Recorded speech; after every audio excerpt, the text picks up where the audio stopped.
Well, this is a potentially savvy selection for the Secretary of Defense designate, General Lloyd Austin, because General Austin has an illustrious military and war record, but he will also reflect the diversity that President-elect Joe Biden is seeking to have in his cabinet.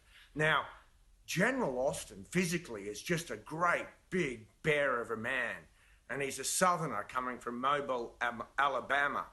Now, he was the sixth African American to be made a four-star general.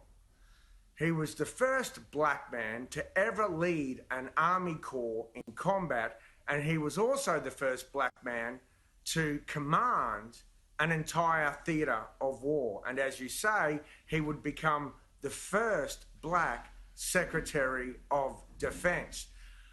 Now, he told President-elect Biden a story that explains his ethos.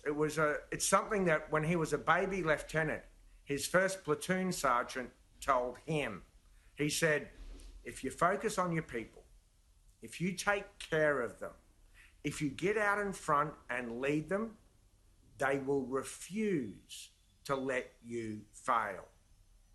And despite all his credentials, that doesn't mean that this nomination will sail through the Senate easily. I mean, look, the nature of the pick is both personal. President Obama chose both then Vice President Joe Biden and General Austin to oversee the withdrawal of all American forces from Iraq in 2010 and 2011. That's how they got to know each other. And in fact, Joe Biden's son, Beau, served on within General Austin's command staff. Now, it also reflects the diversity, as I said. You know, as the president-elect says, you know, it's long past time that the Pentagon leadership reflects our diversity.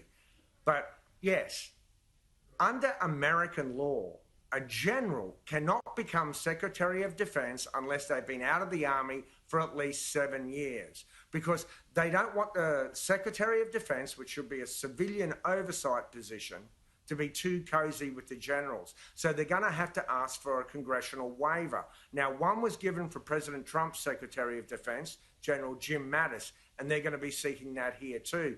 There may be some opposition also because, you know, it's reported that General Austin once described the Islamic State as a flash in the pan, which then led to President Obama calling the Islamic State a junior varsity team rather than a varsity team. But I just want to make one comment, you know, and every bloke who has a sister will be able to relate to this. President-elect Biden referred to the fact that, you know, he was raised by his younger sister. But General Austin remarked that he actually has four sisters, and he said, the way he said it, I have four older sisters. Four older sisters. So you can tell what that must feel like for him. Well, I've got one. How many you got? I've got a younger sister, and she pushes me around. I can give you the tip. When I see her name come up on the phone, I'm very nervous. Okay, what's coming?